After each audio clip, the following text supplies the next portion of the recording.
Hi, my name's Dee Wilkinson, and welcome to our YouTube channel at Southwest Coaching, where we do bite-sized videos of coaching tools and techniques. And today I want to introduce the 10 levels of consciousness. And this has been adapted from a book called Coherence by a chap called Dr. Watkins. Amazing book. Take a look if you're interested in leadership. And also I've adapted a table of 10 levels of consciousness from a chap called Wilber in 2001. So I'm going to take you through those 10 levels. I think why this is important is because depending where we are as coaches in terms of our level of consciousness will actually impact the outcomes that our clients are able to gain. Because if we're at a different level, we might not be meeting them where they need to be met. So lots of questions that brings up. So let's get stuck in. Level 1.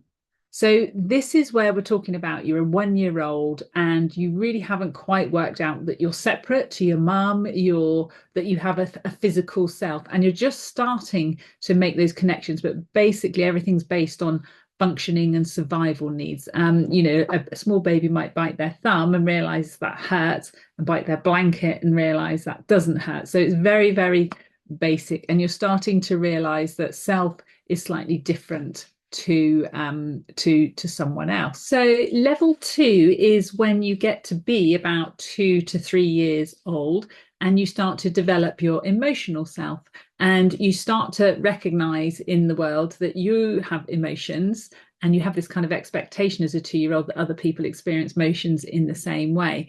And then there's some sort of confusion and recognition that you have different emotions to other people. 2-year-olds can spark each other off. So if one starts crying, others can start crying for no apparent reason. And also, we've all probably heard of the terrible twos.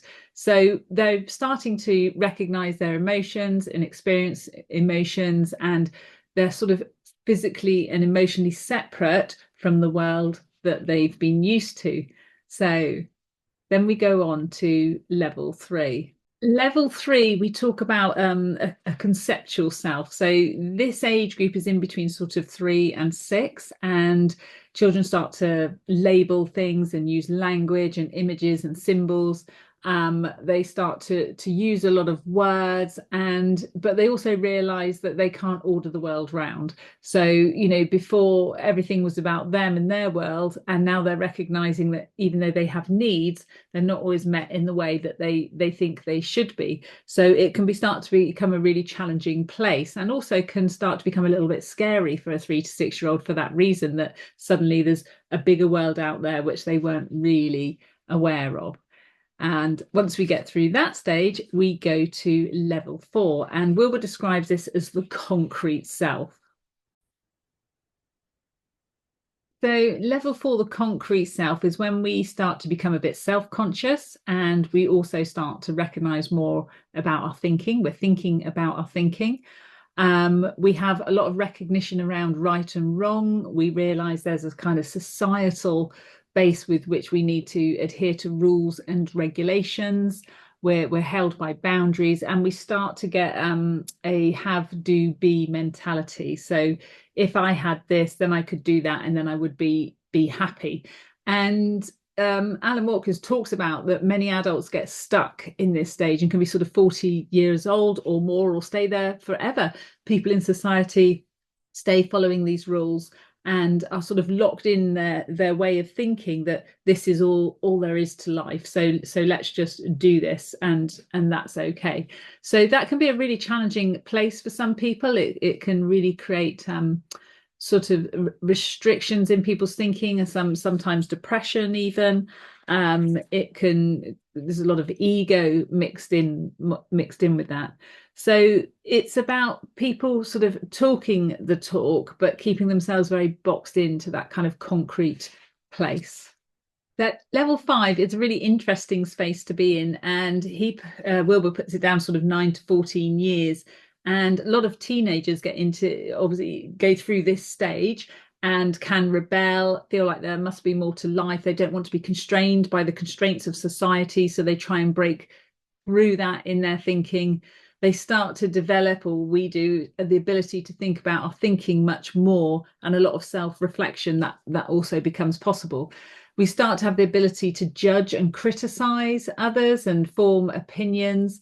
And some of us want to fight out of this space and feel very against it and anti and constrained. But often, sometimes we can get depressed in that and fall back into that kind of concrete self because we can't find the meaning to our lives. And Alan Watkins talks about the disease of meaning, and this creating some sort of depression in us because we can't find meaning and nothing changes and nothing shifts, and we're kind of pushed back into this space. He also talks a lot about this is where we take anesthetics such as, you know, drugs or alcohol to kind of anesthetize the effect of the constraints that we're within, but we can't break out of. And it comes a bit of a self-fulfilling prophecy. So many adults, I remember being a child thinking, you know, when you're 18, you turn into an adult, and have since realized that actually that's not the case. You just get older, and it could take a lifetime for people to get to a kind of different level of their thinking. So level 5 is a really interesting level, and it probably is where he thinks about 70 to 80% of the population reside. And it is this kind of, you know, have do be mentality, becoming very stuck, and almost giving up on that there must be more to life than this, and sinking back down. However, some people will transcend that thought process and still be open to growth and development with a growth mindset, and they'll get to level 6. So level 6 is a fascinating level, and you know, if we're looking at our spiritual journey, this is a really interesting place to evolve into. So this is where people start to do sort of mass personal development. They're looking at things like yoga and Buddhism and ways of feeling calmer in life, and soul searching. And they start to work on aspects of themselves that aren't easy. They may start therapy or counseling, or try to understand themselves a bit more deeply. It's also where people start to no longer be a victim, and they take self-responsibility for themselves and recognize that they have purchase over their own life and thought processes, and how they manage their responses to others. So the judgments and criticisms start to dissolve. People have more acceptance and understanding where others are coming from, or why people behave the way they do. They can be more level in forgiving, with real deep recognition that that person is where they are, no matter how they've wronged us or what harm they do to us. We can still keep that space of openness and forgiving and light, if you like. So that's, you know, people have done a real lot of personal development work on themselves at level 6.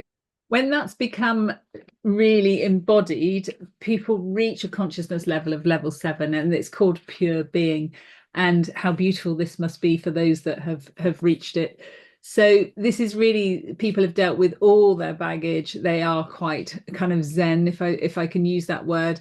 They're a living example of what they've learned. They are actually walking their walk, not talking their walk. They are being it. They have a warm radiance and energy, and a concentration. Life unfolds for them in a beautiful way. There's a great depth of selflessness there, and a real loving empathy without criticism. So you can really see how all of that kind of baggage has fallen away from somebody, and you'd be looking at people like Nelson Mandela, the Dalai Lama, maybe Mother Teresa, these people that really have genuinely got to a place of deep peace within themselves, and can hold that real compassion for other human beings, regardless of what's how they behave. So level 8, unity in duality. So what he's talking about here is that maybe in nature or in sports, somebody's, as well as being level 7, have this kind of real deep connection and being at one with something in quite a moment in time. So it may be that you've been at one on a horse galloping in the wind, and you just become part of that object, even though you still recognize you're separate to it. That you've had the best golf shot ever, that you've been sat in nature and scenery, and you've almost been absorbed into it rather than being separate to it. But it says duality because there's still a recognition that you're an object, and you're viewing an object. So the observer from observed space is there. And then we go on to level 9. Please let me know if you've reached this level, because I'd love to know what it's like. So we're talking pure awareness here, where you no longer recognize that you're observing, because as soon as you do that, you fall back into level 8. But it's a kind of an experience of a flawless union, and you transcend all time and space, and time stops. It doesn't exist anymore.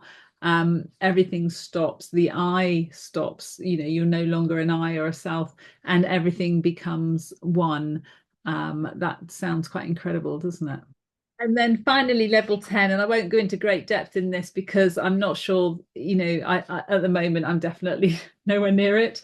And again, so I can't really give a really good description about this, but this is where it becomes non-dual. So you are just part of everything in a very no time, no space. It could be described as nirvana.